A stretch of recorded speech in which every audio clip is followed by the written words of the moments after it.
ನಾಡು ಇದು ಕಟ್ಟುಗಲಿಗಳ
ಅಣ್ಣ ಅಂತ ಹೇಳಿತನದ ಮಾತನಾಡುತ್ತೆ ನಾವು ನೀನು ನಿನ್ನ ಮನೆಯ ಕೈ ಕೊಟ್ಟರೆ ಸಾವಿಗೆ ಶರಣಾಗಬೇಕೆ ಇಲ್ಲಣ್ಣ ಇಲ್ಲ ಸಾಲಕ್ಕೆ ಹೆದರಿ ನೇಣು ಹಾಕಿಕೊಳ್ಳಲು ಗಂಡಸು ಅಲ್ಲ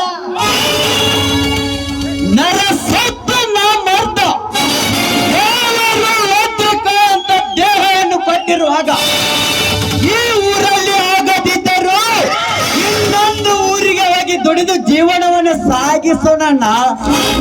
ಶಂಕರ್, ಎಲ್ಲಿ ಹೋಗಿ ದುಡಿದರೇನಪ್ಪ? ಹಗಲಿರುಳು ದುಡಿದರೂ ನಮ್ಮ ಹೊಟ್ಟೆಗೆ ಬಟ್ಟೆಗೆ ಮಾತ್ರ ಸಾಲುವುದಿಲ್ಲ, ಇನ್ನು ಸಾಲ ಹರಿದುಕೊಳ್ಳುವುದು ಹೇಗೆ? ಅಣ್ಣ, ಸಾಲಕ್ಕೆ ಚಿಂತಿಸಿ ಸಣ್ಣಾಗಿ ಸೊರಗಬೇಡ. ಇಡೀ ನಮ್ಮ ಭಾರತ ದೇಶವನ್ನೇ ಸಾಲಕ್ಕೆ ಸಿಲುಕಿರುವಾಗ ಇನ್ನು ನಮ್ಮಂತ ರೈತರು ಸಾಲ ಮಾಡುವ ತಪ್ಪೆ?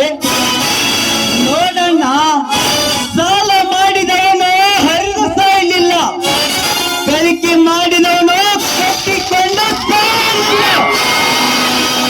ಜೀವನ ಇರುವವರೆಗೆ ತನ್ನ ಸಾಗಿ ದುಡಿದ ಸಾಲವನ್ನು ತೀರ್ಕೊಂಡು ನಾವು ತೀರ್ಸೋಣ. ಅಣ್ಣ, ಈಗ ಬಂದಿರಣ್ಣ. ಏನೋ ಕೈಲಿ ಹಿಡಿದುಕೊಂಡು ಬಂದಿದ್ದೀರಾ? ನಿನ್ನ ತಂಗಿಗೆ ಏನಾದ್ರೂ ತೆಗೆದುಕೊಂಡು ಬಂದಿದ್ದೇನನ್ನ? ಹೌದಮ್ಮ ತಂಗಿ, ನಿನಗಾಗಿಯೇ ತಂದಿದ್ದು. ಶಂಕರ್, ಏನು ತಂದಿದ್ದೀಯೋ ತಂಗಿಗೆ? ಅಣ್ಣ, ಒಬ್ಬಳ ಹೆಣ್ಣು ಮಕ್ಕಳು ಇದ್ದರು, ಅವಳಿಗೆ ಹೊಸ ಸೀರೆ ನುಡಿಸಿ ಅವಳ ಮನಸ್ಸನ್ನು ಆನಂದ ಮಾಡಬೇಕಂತೆ. ಅದಕ್ಕೆ ಊರಿನಲ್ಲಿರುವ ಎಲ್ಲ ಹೆಣ್ಣು ಮಕ್ಕಳಿಗೆ ಕೂಡ ಸೀರೆ ಮಾಡಿದರು. ನಾವು ಕೂಡ ನಮ್ಮ ತಂಗಿಗೆ ಒಂದು ಹೊಸ ಸೀರೆ ನುಡಿಸಿ ಈ ನನ್ನ ಮಗನ ಹೆಂಡತಿ ಆನಂದವಾಗಿಡ್ಬೇಕೆಂದು ಸೀರೆ ತೆಗೆದುಕೊಂಡು ಬಂದಿನಮ್ಮ. ಛೀ, ಹೋಗಣ್ಣ, ನನಗೆ ನಾಚಿಕೆ ಆಗುತ್ತೆ. ಇಷ್ಟೊಂದು ಕಿಮ್ಮತ್ತಿನ ಸೀರೆನ ಯಾಕೆ ತಂದೆಯಣ್ಣ? ಇದರ ದುಡ್ಡಲ್ಲಿ ಒಂದು ವಾರ ಆದ್ರೂ ಊಟಕ್ಕೆ ಆಗ್ತಾ ಇತ್ತ ನನಗೆ? ಹುಚ್ಚಮ್ಮ, ನಿನ್ನ ಸಂತೋಷಕ್ಕಿಂತ ಹೊಟ್ಟಿಗೆ ಊಟ ಹಾಕಿಕೊಳ್ಳಬೇಕೆಂದೆ. ನೋಡಮ್ಮ, ಹೊಟ್ಟಿಗೆ ಇರದಿದ್ದರೆ ಈ ಸಮಾಜಕ್ಕೆ ಗೊತ್ತಾಗುವುದಿಲ್ಲ. ಅಷ್ಟೇ ಹೆಣ್ಣಿಗೆ ಮಾಡೋ ಸಂಪ್ರದಾಯ. ಮಾಡದಿದ್ದರೆ ಈ ಸಮಾಜ ಏನನ್ನುತ್ತದೆ ಗೊತ್ತೇನಮ್ಮ? ಇಬ್ಬರು ಅಣ್ಣಂದಿರ ಇದ್ದರು ಕೂಡ ತಂಗಿಗೆ ಒಂದು ಸೀರೆ ಮಾಡು ಕಿಮ್ಮತ್ತಿಲ್ಲದ. ನಾ ಮಾಡಿದರಂತ ಕೇಕೆ ಹಾಕಿ ನಗುತ್ತಾರಮ್ಮ ಈ ಕುಂಟೆ ಜನ. ಅಲ್ಲ, ಈ ಸಮಾಜದ ಮಾತಿಗೆ ಕಿವಿ ಕೊಡಬಾರ್ದಣ್ಣ. ನಾವು ಹೊಟ್ಟೆಗೆ ಊಟ ಇಲ್ಲಂದ್ರೆ, ಉಡಲು ಬಟ್ಟೆ ಇಲ್ಲಂದ್ರೆ ಈ ಸಮಾಜ ಏನಾದ್ರು ತಂದು ಕೊಡ್ತಾರೆ ನಮಗೆ? ನಮ್ಮ ಅಣ್ಣಂದ್ರೆ ಹೇಗಂತ ನನಗೆ ಚೆನ್ನಾಗಿ ಗೊತ್ತು. ಒಬ್ಬಳೆ